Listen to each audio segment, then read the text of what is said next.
wartawan Tempo dianiaya saat rekam polisi tangkap pendemo May Day di Semarang.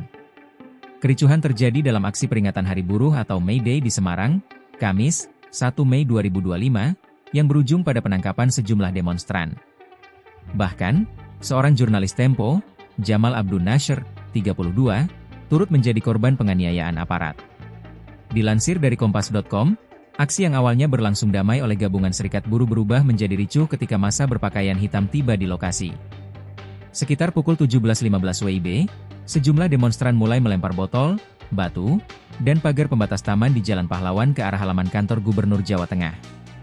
Kemudian, pada pukul 17.37 WIB, aparat terlihat menangkap dan menarik paksa sejumlah pengunjuk rasa di depan kantor Kejaksaan Tinggi Jawa Tengah. Jamal menjadi salah satu orang yang ditarik oleh diduga polisi yang tidak berseragam ke halaman kantor Dinas Sosial Jawa Tengah.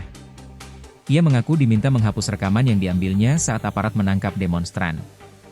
Jamal menjelaskan bahwa lantaran merekam tindakan aparat, ia ikut ditarik dan mengalami pemukulan. Ditarik? Kira-kira semenit lebih. Sempat ngasih lihat ID pers, aku bilang aku wartawan. Mereka bilang, ngapain rekam-rekam kami aparat, kata Jamal.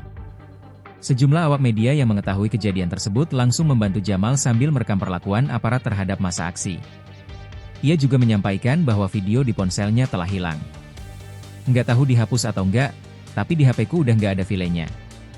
Bisa keluar karena teman-teman jurnalis lain langsung pada bantuin untuk ngeluarin, tutur dia. Jamal mengaku sudah menolak dibawa oleh aparat, namun tetap ditarik secara paksa. Sementara, Kapolrestabes Semarang, Kombes Pol M. Syahdudi mengaku tidak mengetahui insiden salah tangkap jurnalis Tempo. Ia hanya menyebut akan mendalami hal tersebut sekaligus menginterogasi sejumlah demonstran yang diamankan ke Mapolrestabes Semarang.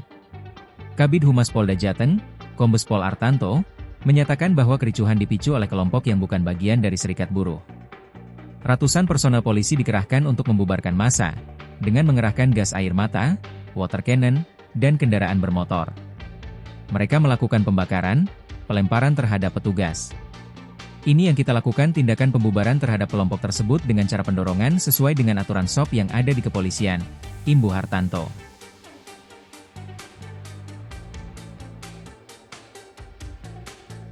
Download Tribun X sekarang, menghadirkan lokal menjadi Indonesia.